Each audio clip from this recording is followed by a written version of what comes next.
So I'm here looking for people to talk to, and I chose you guys. But I wanted to talk about something, completely sideways. Being in the STEM space and having the opportunity to network with other people in STEM, so many incredible things come up from the conversations. And yesterday I was talking to someone, an incredible person, and she was sharing that when it comes to making do with less, it's something that the underrepresented community excels in because that has been the nature of our life. And she said, talk about being creative and creativity. And as she was talking about creativity, like creativity is a STEM skill. And when I said to her, I said, that right there is demonstrating STEM. She was like, what? And this is what I mean when I say that a lack of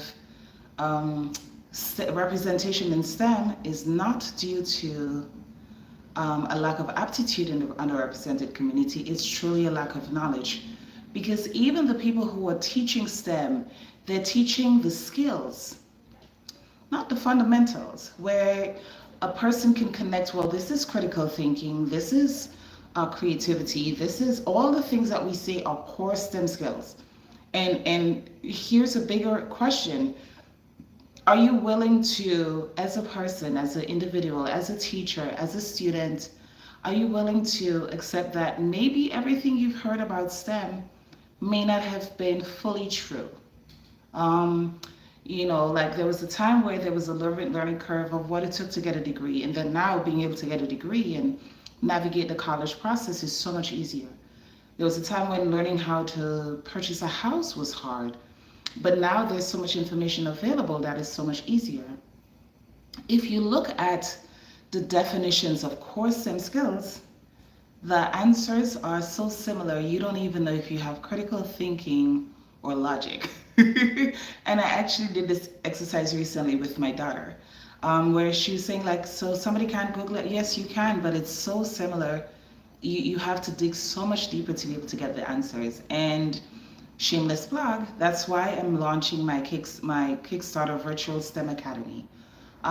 It really teaches the fundamentals of STEM so that a child, a teacher, a parent can better navigate and embrace what you're being taught in STEM. And one of the stories I shared with the person I networked with yesterday is that my daughter over the summer, this is 2023, did a programming program, or maybe it was Easter break. She did a programming camp. And she walked out of it saying that every time a line of code worked, because it was so hard, she felt like she deserved a medal because it was so challenging for her in comparison to the other kids in the class. And before I could even offer her a word of encouragement, she said, I'm so glad I know what my STEM gift is, because had I not known, I would have walked out of that camp thinking that I didn't have STEM aptitude. I'm able to recognize that's just not the right program for me. And that meant so much because I usually say it. But for her to experience it and make that connection herself, it was everything. Let me tell you a little bit about my daughter. She wants to be a neurosurgeon when she grows up.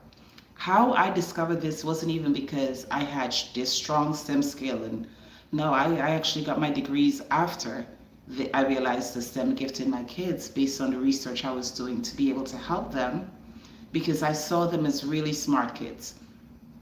Every mom, right? But at a very young age, my daughter struggled with reading, and she struggled with some of the emotional challenges of being in an underrepresented household and an absent father. My ex-husband has PTSD. And so for the safety of the kids, let me say that he and I decided that maybe his presence may not be the best thing for them. And so my daughter struggled. She started reading at a very late age. She asked me not to say what it is. Whereas my son was reading by the time he was 3. She struggled academically with almost every subject. And the first time she came home with an easy A without me having to work through all the things with her, she was in health. I mean, I wasn't much good in health because I don't really, like biology and that stuff is just not my knack. But health was an easy A, and we continued struggling in other subjects.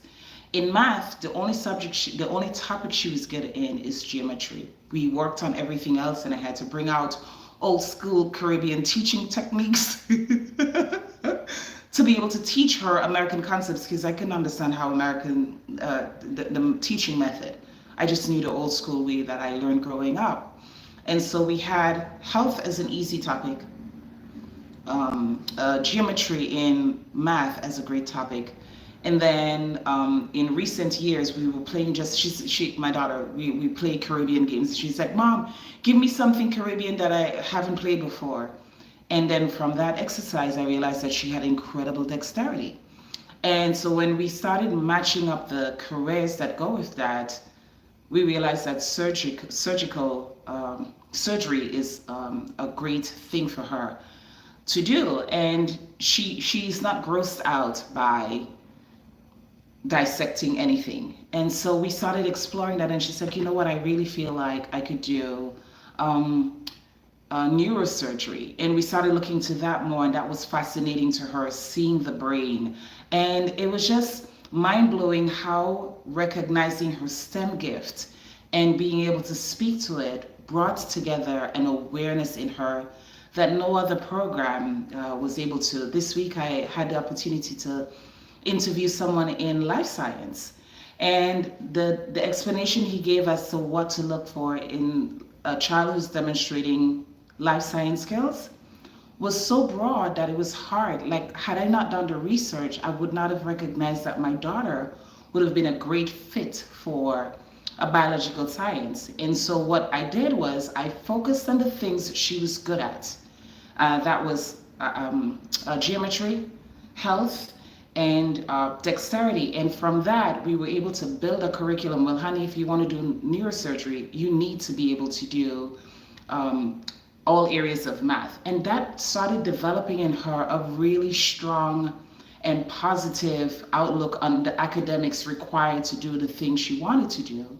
And that's just the word I want to be able to leave everybody with today about the importance of the STEM fundamentals. I call it STEM readiness, but in actuality, it's STEM fundamentals, and how that upgrading and up-leveling will change the dynamic of your child's academic performance and, in the long run, the job opportunities that are available to them.